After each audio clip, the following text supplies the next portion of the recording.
The morning fog hung thick over Windsor Castle as Princess and pulled her Land Rover into the gravel courtyard. She had received an urgent call from her mother's private secretary just hours earlier. The Queen wanted to see her immediately, and the tone suggested this was no ordinary family visit, and had always been the most straightforward of the Queen's children. While Charles pondered his future role, and Andrew sought adventure, and threw herself into royal duties with military precision. She had earned respect through decades of tireless charity work, particularly with Save the Children, and had developed a reputation for speaking her mind regardless of protocol. As she walked through the castle's familiar corridors and noticed unusual activity, extra security personnel stood at attention, and she spotted several American Secret Service agents conferring quietly with palace protection officers. The sight made her stomach tighten with apprehension. The Queen's private study overlooked the castle's east gardens.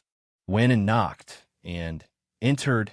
She found her mother standing by the tall windows, still in her morning dress, but wearing the expression and had learned to recognize as serious business.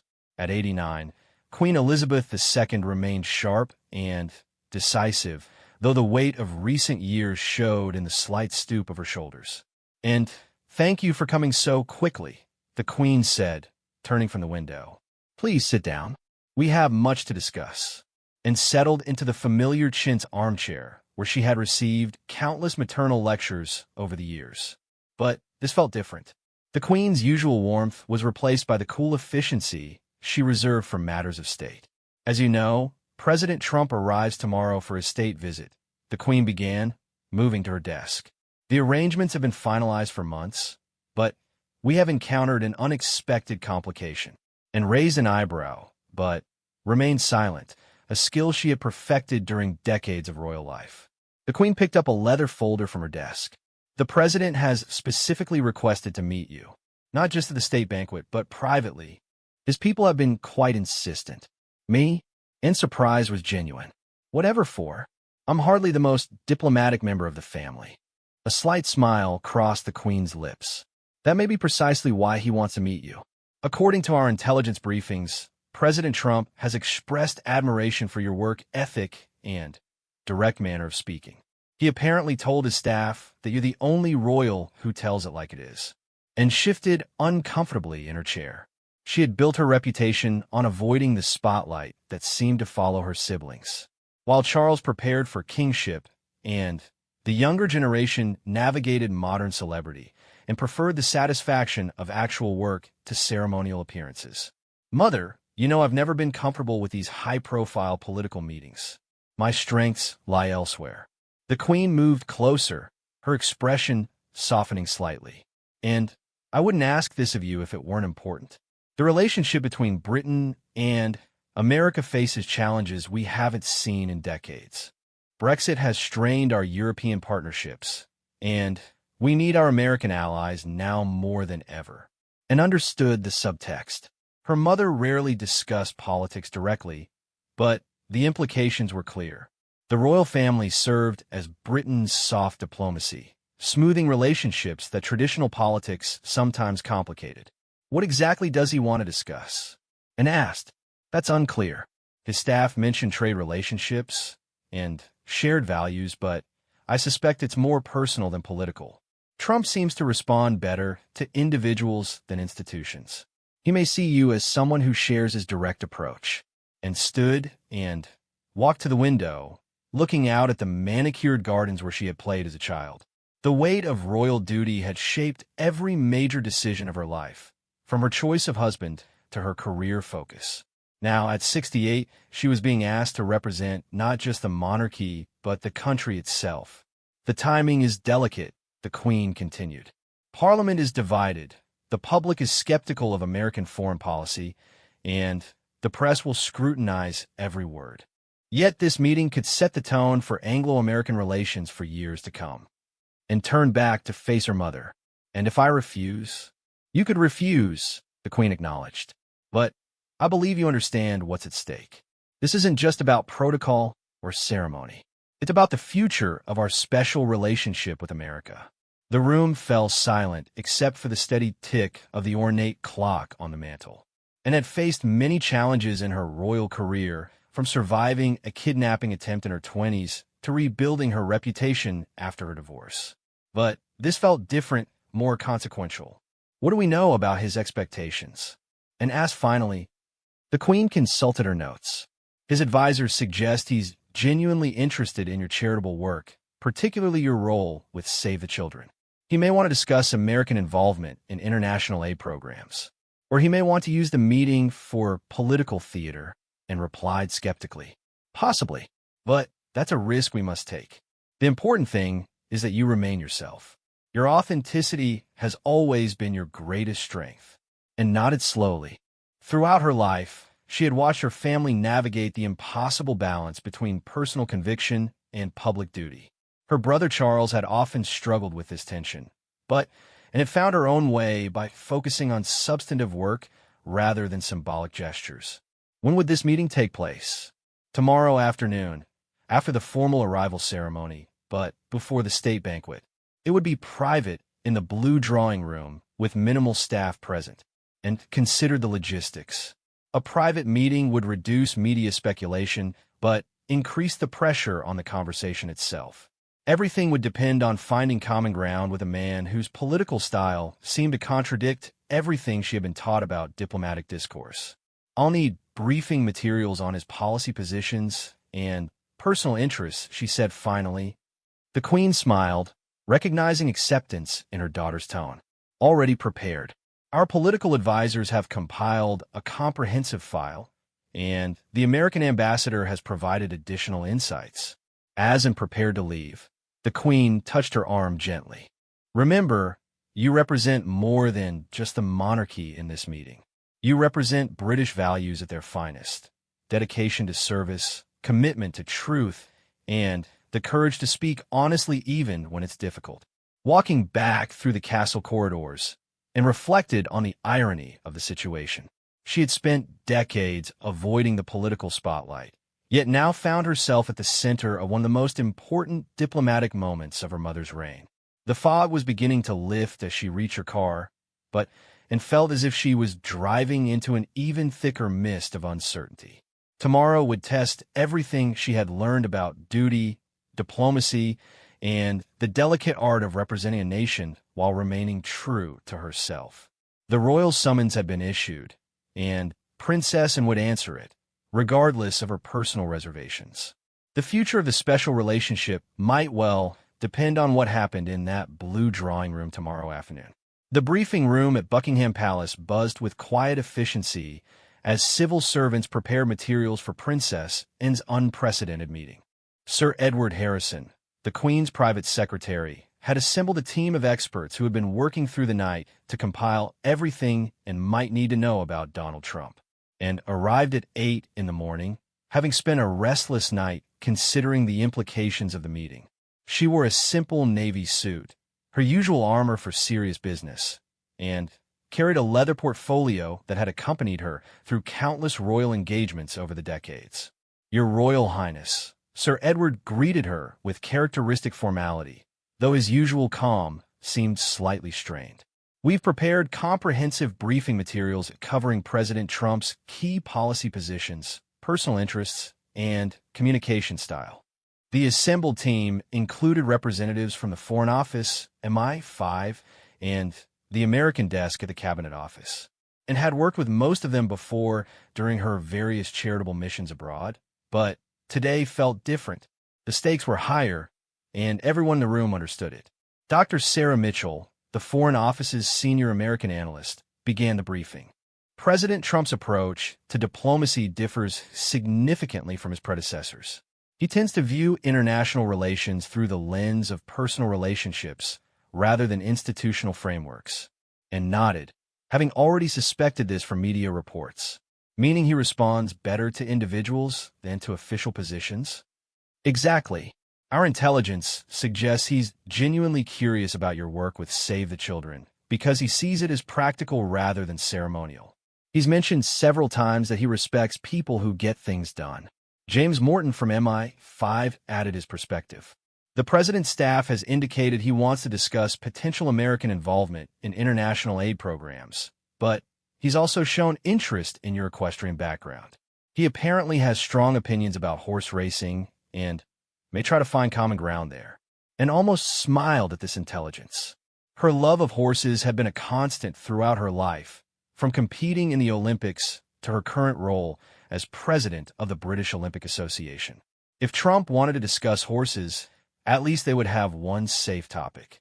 What about political landmines? And asked, topics I should avoid or handle carefully? Sir Edward consulted his notes. Brexit, obviously. He's made contradictory statements about Britain's departure from the European Union, so his current position is unclear. NATO funding has been a persistent concern of his, and he may raise questions about Britain's defense spending. Dr. Mitchell continued, trade relationships will likely come up. He's expressed frustration with what he sees as unfair trading practices by allies, though Britain hasn't been his primary target. He may want reassurances about future trade deals, and absorbed this information while considering her own limitations. She had never been directly involved in trade negotiations or defense policy. Her expertise lay in humanitarian work and practical problem-solving, areas that seemed increasingly distant from the high-stakes politics swirling around this meeting. I need to be honest with all of you, and said, setting down her pen. I'm not a diplomat or a trade negotiator. If President Trump expects detailed policy discussions, he may be disappointed. Sir Edward leaned forward. That may actually work in your favor, Your Royal Highness. Our American contacts suggest he's grown frustrated with what he perceives as overly scripted diplomatic encounters. Your reputation for straightforward conversation could be exactly what he's looking for. The irony wasn't lost on Anne. Her tendency toward blunt speaking, which had sometimes created difficulties for the palace press office, was now being positioned as a diplomatic asset. Captain Michael Roberts, Anne's longtime private secretary, raised a practical concern. What about media coverage? The president has a complicated relationship with the press, and any statements could be taken out of context. The meeting will be private, with no press access, Sir Edward confirmed. However, both sides may issue brief statements afterward. We've prepared several options depending on how the conversation develops, and reviewed the draft statements, noting their carefully neutral language. After decades of royal life, she could write such diplomatic non-statements in her sleep, but she wondered if Trump would expect something more substantial. Dr. Mitchell pulled out a psychological profile. One more thing, Your Royal Highness. The president responds well to confidence and directness, but he can be sensitive to perceived slights. He values loyalty highly and tends to remember both positive and negative interactions for years. So don't be fake, but don't offend him either. And summarized with characteristic directness. Essentially, yes, though your natural manner should strike the right balance. As the formal briefing concluded and felt the weight of expectations settling on her shoulders, the team dispersed, leaving her alone with Sir Edward and Captain Roberts to review final details. How much flexibility do I have in this conversation?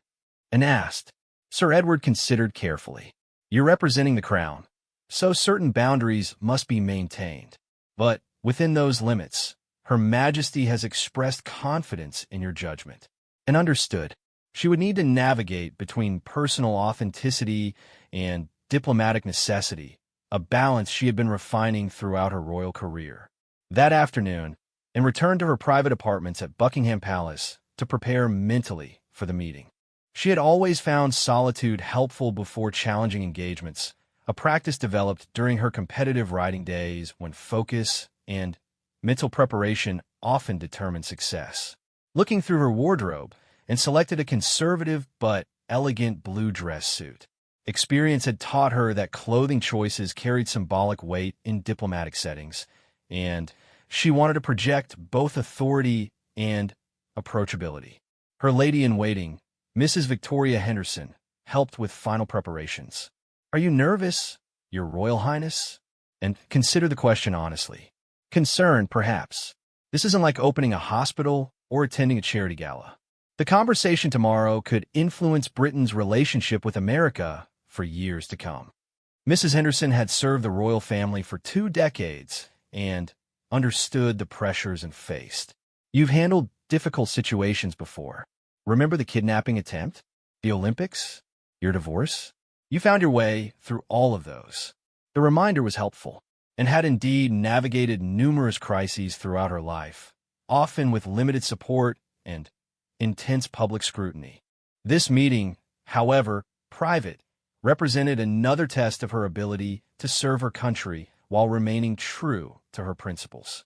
That evening, and dined alone in her private sitting room, reviewing the briefing materials one final time. The psychological profiles painted Trump as complex and unpredictable, someone who could shift between charm and confrontation within minutes. She would need to stay alert and adaptable. Her phone rang at 9 o'clock. It was her brother Charles, calling from Clarence House. "And I heard about tomorrow's meeting. How are you feeling about it?" "Apprehensive, but determined," she replied honestly. "Mother seems to think I'm the right person for this, though I'm not entirely sure why." Charles was quiet for a moment. "Perhaps because you're the most genuine of all of us. You've never been anything other than yourself, regardless of circumstances." The conversation with Charles reminded Anne of something she sometimes forgot. Her reputation for authenticity wasn't just a personal trait, but a diplomatic asset. In a world of carefully managed political personas, her straightforward manner might indeed offer something unique. After hanging up, and stood at her window overlooking the palace gardens. Tomorrow she would meet the most powerful man in the world, representing not just the monarchy, but British interests at a crucial moment in international relations.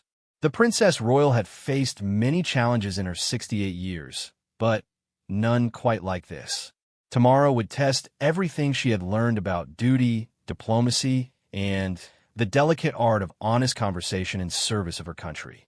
The morning of President Trump's arrival dawned crisp and clear over London. From her window at Buckingham Palace, Princess Anne watched as final preparations unfolded in the courtyard below. Security teams conducted last-minute sweeps, while palace staff positioned ceremonial elements with military precision. Anne had been awake since 5, her usual habit before important events. She had reviewed her briefing materials one final time, practiced potential conversation starters, and completed her morning exercise routine. Physical activity had always helped her manage stress, a lesson learned during her Olympic training decades earlier. At 10 o'clock, she joined the royal family in the palace's private quarters for a final coordination meeting. The Queen, despite her advanced age, appeared completely composed, wearing the pale blue outfit chosen specifically for the cameras that would capture every moment of the arrival ceremony. Prince Charles looked uncharacteristically tense, perhaps understanding better than most the diplomatic complexities surrounding this visit. The younger royals, William and Kate, had been briefed on their limited roles in today's proceedings, but it could sense their relief at not being central to the diplomatic drama. "The President's motorcade is approaching Westminster," announced Sir Edward Harrison, monitoring communications with the security teams. "He'll arrive at Horse Guards Parade at precisely 11:30. And felt her stomach tighten slightly. Within hours, she would be sitting across from Donald Trump in private conversation that could influence international relations for years to come. The briefing materials had prepared her for his communication style, but no amount of preparation could truly ready someone for such a consequential meeting. The family moved to the palace's balcony to observe the arrival ceremony from a distance, and watched as the president's massive motorcade swept through London streets lined with curious onlookers and protesters in equal measure. The British public remained deeply divided about Trump's visit, with recent polls showing more opposition than support for the state visit. "He certainly knows how to make an entrance," Prince William murmured as the motorcade disappeared toward Horse Guards Parade. The formal arrival ceremony proceeded with typical British pageantry. From intelligence reports filtered through palace communications, and learned that President Trump appeared genuinely impressed by the military honors and ceremonial precision. His previous visits to Britain had been working visits rather than full state occasions, so this level of formal recognition was new to him. At noon, the presidential party arrived at Buckingham Palace, and watched from an upper window as Trump and First Lady Melania emerged from their armored limousine. The president paused to admire the palace facade, clearly enjoying the grandeur of the moment. The Queen greeted the Trumps in the Grand Hall with characteristic dignity, though, and noticed her mother's slightly more formal manner than usual. The initial pleasantries proceeded smoothly, with Trump appearing surprisingly subdued in the presence of Britain's longest-reigning monarch, and observed the dynamics during the private lunch that preceded her scheduled meeting. Trump seemed genuinely respectful toward the Queen, perhaps influenced by the historical significance of the palace and the weight of royal protocol. He asked questions about the art collection and appeared particularly interested in the stories behind various state gifts from American presidents. The conversation during lunch remained safely ceremonial, focusing on shared history and cultural connections between Britain and America, and noted Trump's tendency to personalize abstract concepts, turning discussions of international relations into stories about specific individuals he had met or admired. At 2 o'clock, and received word that her meeting would proceed as scheduled. She made final adjustments to her appearance and reviewed her talking points one last time. The blue drawing room had been prepared with comfortable seating arrangements designed to encourage relaxed conversation rather than formal negotiation. Captain Roberts accompanied into the anteroom outside the blue drawing room. Remember, Your Royal Highness, you're not expected to solve international crises. Your role is to build understanding and represent British values through authentic conversation. And nodded, though she understood that the line between personal interaction and diplomatic consequence was often thinner than advisors suggested. Everything she said would be analyzed, reported, and potentially acted upon by both governments. President Trump arrived promptly at 2:30, accompanied only by his national security advisor and a note-taker, and appreciated his decision to keep the meeting small, as it suggested he was indeed interested in genuine conversation rather than political theater. Your Royal Highness, Trump said, extending his hand with what appeared to be genuine warmth. I've been looking forward to this conversation. I've heard remarkable things about your work, and was struck by his physical presence and direct manner of speaking. The briefing materials had described his communication style, but experiencing it firsthand felt different. He made immediate eye contact and spoke with the confidence of someone accustomed to commanding attention. Mr. President, welcome to Buckingham Palace. I hope you're enjoying your visit to London. It's incredible, really incredible. The history here, the tradition. America is young compared to all this, but we respect what you've built here. They settled into the prepared seating area and chose a chair that positioned her at a comfortable angle for conversation while maintaining appropriate formality. She noticed Trump's quick assessment of the room, taking in the artwork and furnishings with obvious appreciation. I understand you're particularly interested in international humanitarian work, and began, deciding to start with familiar territory. That's right. What you've done with Save the Children, the real work, not just ceremony. I respect that. Too many people in positions like ours just show up for photo opportunities, and found herself slightly surprised by his directness and apparent sincerity. The work can be challenging, but it's also deeply rewarding. We've seen tremendous progress in child survival rates over the past decades, though significant challenges remain. Tell me about the challenges. What's really happening out there, not the political talking points, and appreciated the invitation to speak frankly. Access remains our biggest obstacle. Political instability, conflict zones, inadequate infrastructure. We could develop excellent programs, but reaching the children who need help most requires cooperation from local governments and international partners. Trump leaned forward, showing genuine interest. And how does America help with that? Are we doing enough?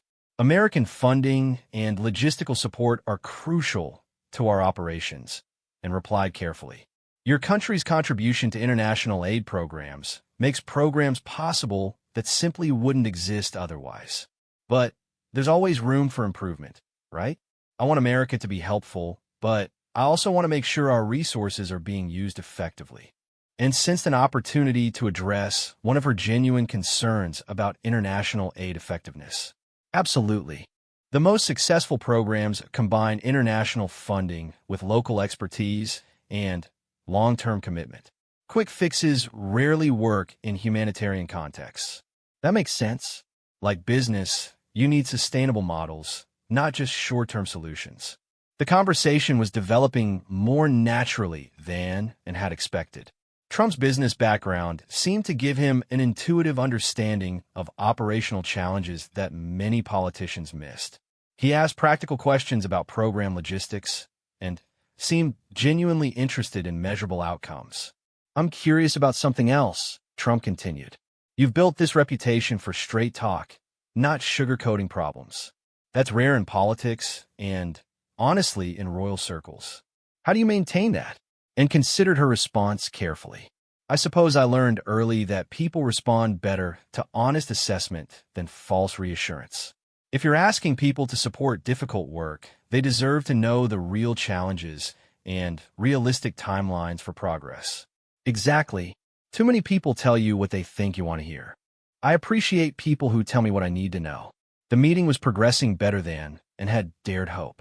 Trump's communication style, while unconventional, seemed compatible with her own preference for direct conversation. She began to understand why his staff had thought they might work well together as their discussion continued, and found herself cautiously optimistic about the potential for productive dialogue. The real test would come when they moved beyond humanitarian issues to more politically sensitive topics. But for the first time since receiving her mother's summons, and felt that this meeting might actually serve Britain's interests while honoring her own principles of honest communication. The conversation in the blue drawing room had been proceeding smoothly for nearly an hour when President Trump shifted to more challenging territory, and noticed the change in his posture and tone, suggesting they were moving beyond pleasantries into substantive discussion. "Princess, and I want to ask you about something that's been on my mind," Trump said, setting down his teacup with characteristic directness. "Brexit. I know you can't speak for your government, but as someone who's traveled the world and seen how things really work, what do you think this means for Britain?" And felt the weight of the question immediately. This was exactly the kind of political territory she had hoped to avoid, yet she understood that Trump's interest was likely genuine rather than merely tactical. Her briefing materials had warned that he might raise Brexit, but they had provided no clear guidance on how to respond. "Mr. President, you're quite right that I can't speak for government policy," and replied carefully. "But I can tell you that the British people have always been pragmatic about international relationships. We value our partnerships, both in Europe and beyond. But, come on, you must have thoughts about whether Britain can be more successful outside the European Union. I've always thought you were being held back by Brussels bureaucrats who don't understand what makes Britain special, and recognize the diplomatic minefield opening before her." Trump's obvious preference for Brexit put her in a delicate position, as any strong statement could be interpreted as royal interference in politics. Yet his directness seemed to demand an equally forthright response. "What I can say is that Britain has always succeeded through strong relationships with partners who share our values," and said thoughtfully. "Whether those partnerships take formal or informal structures matters less than their substance and mutual benefit." Trump nodded approvingly. "Exactly. It's about results, not bureaucracy. That's why I think America and Britain can have an even stronger relationship now. We don't need Brussels telling us how to cooperate, and sensed an opportunity to steer the conversation toward more constructive territory. Speaking of cooperation, I'm curious about your thoughts on how our countries can work together on global challenges. The humanitarian issues we discussed earlier often require coordinated international responses." "That's a great point. And that brings me to something else I wanted to discuss with you. NATO." And his heart sank slightly. NATO funding had been a persistent source of tension between Trump and European allies, including Britain. She knew this topic could easily derail the positive momentum they had built. "America contributes more to NATO than any other member," Trump continued, "and I think that's unfair. Britain does better than most. I'll give you credit for that. But even you could do more." And chose her words carefully. "Britain takes our NATO commitments very seriously. We've stood with America in every major conflict, and maintained our defense spending above the alliance targets. I know, and I appreciate that. But when I look at Germany, France, others who can afford to pay more but don't, it's frustrating. America shouldn't have to subsidize European defense while they spend money on social programs. And found herself in an interesting position. She could acknowledge Trump's concerns without endorsing his broader critique of the alliance. From Britain's perspective, NATO has been successful precisely because it combines American leadership with shared responsibility among allies. We've always believed that burden sharing strengthens the alliance rather than weakening American influence. You make a fair point. Britain has been a real partner. But what about trade? That's where I think we can really make progress now that you're not tied down by European Union rules. The conversation was moving into territory where and felt more confident. Trade relationships, while politically sensitive, offered opportunities for positive discussion rather than defensive responses. Trade has always been important to Britain, and agreed. We're a trading nation by history and necessity. Strong economic relationships benefit both our countries.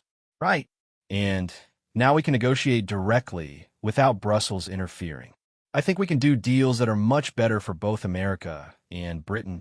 Trump's enthusiasm was genuine, and could see why his staff had thought she might be a useful conduit for these discussions. He seemed to view her as someone who could understand practical benefits rather than getting caught up in political ideology. Mr. President, may I ask you about something that concerns many people in Britain? And ventured, deciding to test the boundaries of their developing rapport. Of course, straight talk, remember? There's significant anxiety about American isolationism, about whether the United States will remain engaged with international institutions and partnerships that have served both our countries well. Trump was quiet for a moment and wondered if she had pushed too hard. But when he responded, his tone remained thoughtful rather than defensive.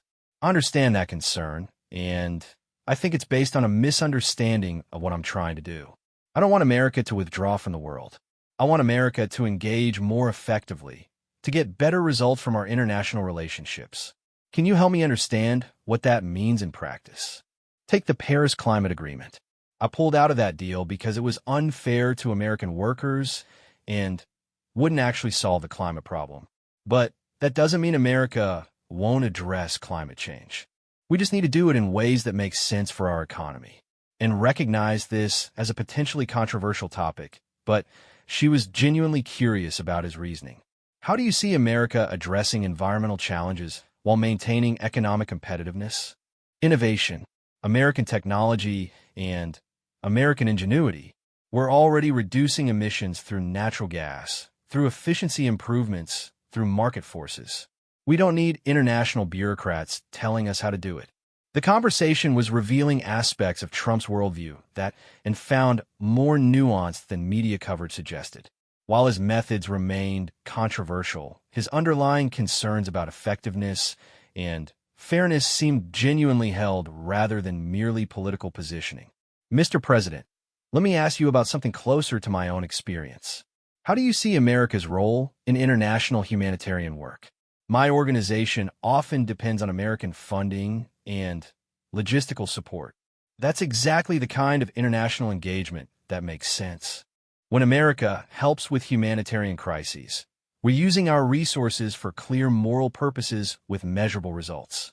Compare that to some of these international organizations where money disappears into bureaucracy and nothing changes on the ground. And found herself nodding in agreement. Effectiveness and accountability are certainly crucial in humanitarian work. Some of our most successful programs have come from partnerships that emphasize clear objectives and transparent operations. Exactly. Work with us on that kind of cooperation, and I think we can accomplish amazing things. America has resources and capabilities that no other country can match, but we need partners who share our commitment to getting real results. The meeting had taken an unexpected turn toward genuine policy discussion, and realized that Trump's reputation for unpredictability might actually mask a more consistent worldview than his critics acknowledged.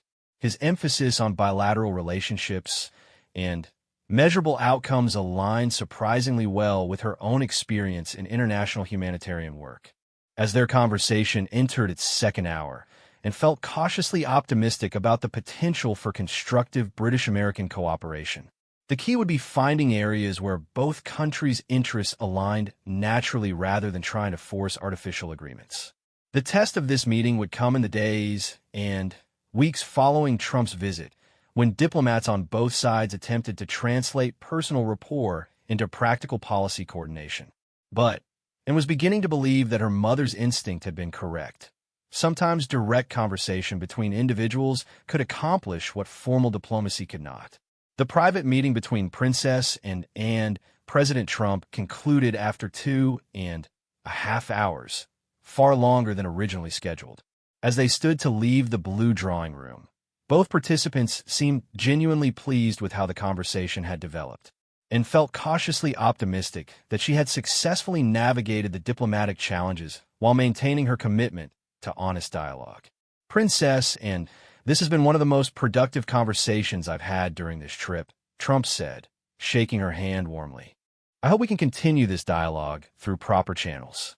Mr. President, I've enjoyed our discussion as well.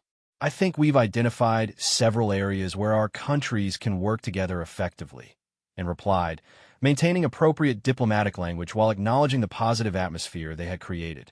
After Trump departed for his next engagement, and remained in the blue drawing room for a few minutes to collect her thoughts before briefing palace officials. The afternoon sunlight, streaming through the tall windows, seemed somehow different, as if the conversation had shifted her perspective on the complex realities of international relations. Sir Edward Harrison arrived within minutes, accompanied by Dr. Sarah Mitchell from the Foreign Office. Both looked anxious to hear Anne's assessment of the meeting that had stretched far beyond its planned duration. How did it go, Your Royal Highness? Sir Edward asked, his usual diplomatic composure barely concealing his curiosity, and chose her words carefully. Better than expected. President Trump was more thoughtful and more willing to engage in substantive discussion than the briefing material suggested. We found common ground on several important issues. Dr. Mitchell leaned forward. Did he raise any particularly sensitive topics? Brexit, NATO funding, trade relationships, climate policy. But his approach was more collaborative than confrontational. He seemed genuinely interested in understanding British perspectives rather than simply promoting American positions, and provided a detailed summary of the conversation, emphasizing Trump's apparent respect for British institutions and his interest in strengthening bilateral cooperation. She noted his pragmatic approach to international challenges and his willingness to acknowledge areas where American and British interests align naturally. Did you sense any specific policy directions emerging from the conversation? Sir Edward inquired. Nothing concrete, but he expressed strong interest in expanding cooperation on humanitarian programs where results can be measured clearly.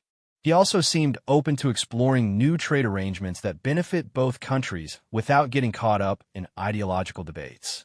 The debriefing continued for another hour as Anne answered detailed questions about Trump's tone, specific statements, and apparent priorities. Palace officials would use this information to brief government ministers and inform Britain's approach to ongoing negotiations with the United States. That evening, Anne joined the state banquet in the palace ballroom. The formal dinner proceeded with traditional pageantry, but she noticed subtle changes in the atmosphere. Trump appeared more comfortable with the royal family than during his arrival, perhaps influenced by their private conversations throughout the day. During the banquet, Anne observed Trump's interactions with other British officials. He seemed particularly engaged with Chancellor Philip Hammond during discussions of trade policy, and showed unexpected interest in Foreign Secretary Jeremy Hunt's observations about international security challenges.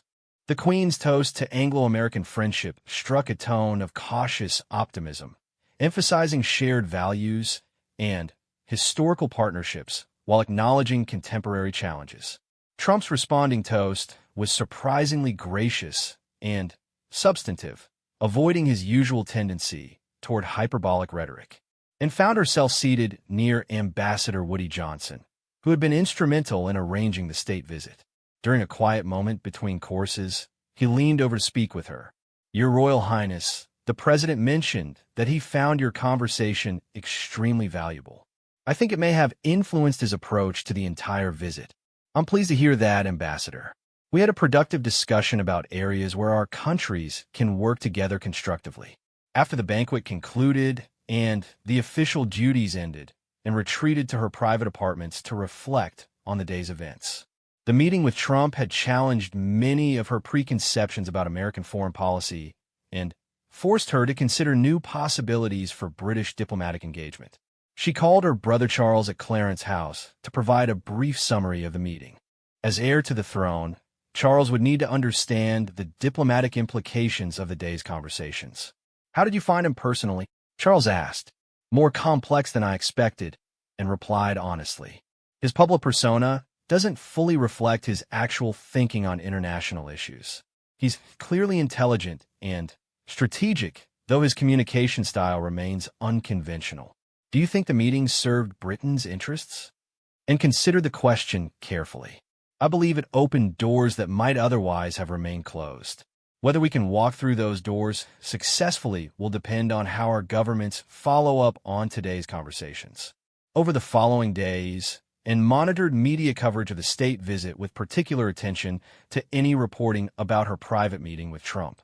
The palace had released only a brief statement confirming that the meeting had taken place and that it focused on humanitarian cooperation and shared international challenges. American media coverage was generally positive, with several outlets noting Trump's apparently successful engagement with the royal family. British coverage was more mixed, reflecting the public's continued skepticism about Trump's presidency, but most commentators acknowledged that the visit had proceeded more smoothly than many had expected.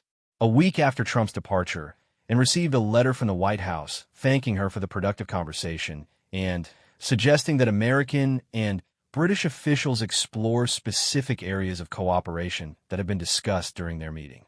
The letter was formal but warm, indicating that Trump had indeed taken their conversation seriously. Sir Edward Harrison briefed and on the government's response to the American outreach. Several ministries were developing proposals for enhanced cooperation based on themes that had emerged during the state visit. The Department for International Development was particularly interested in expanding joint humanitarian programs with clearer accountability measures, and also learned that Trump had specifically mentioned their conversation during subsequent meetings with Prime Minister Theresa May, expressing appreciation for what he described as honest dialogue about real solutions to shared challenges. 3 weeks after the state visit, and attended a Save the Children board meeting where the organization's leadership reported increased American interest in collaborative programs. While they couldn't directly attribute this development to her conversation with Trump, the timing suggested a possible connection. As autumn progressed and reflected on the broader implications of her meeting with the American president, the experience had reminded her that effective diplomacy often required moving beyond public rhetoric to understand the genuine concerns and motivations that drove policy decisions. She had also gained a deeper appreciation for the unique role that the royal family could play in international relations. While they couldn't make policy decisions, they could create space for honest conversations that might otherwise be impossible within normal diplomatic channels. During a private lunch with the Queen in November, and discussed what she had learned from the Trump meeting. Her mother listened with characteristic attention, asking occasional questions, but allowing and to draw her own conclusions. "Do you believe the meeting was worthwhile?" the Queen asked finally. "I do," and replied. "Not because it solved any major problems, but because it demonstrated that substantive dialogue is possible even with leaders whose styles differ dramatically from our own traditions." The Queen nodded thoughtfully. "That may be one of our most important functions in the modern world, creating bridges where others see only divisions." Looking back on the experience months later, and realized that her reluctant acceptance of the Queen's summons had taught her valuable lessons about the evolving nature of royal duty in the 21st century. The monarchy's role in diplomacy was changing, requiring new approaches to traditional responsibilities. The meeting with Trump had succeeded not because they had agreed on everything, but because they had found ways to disagree respectfully while identifying genuine opportunities for cooperation. In an increasingly polarized world, that skill might prove essential for Britain's future international relationships. Anne's conversation with Donald Trump had lasted only one afternoon, but its consequences continued to influence British-American relations long after his presidential limousine disappeared through the palace gates. The hesitant princess had answered her mother's summons and, in doing so, had helped maintain the special relationship that remained crucial to both nations' futures.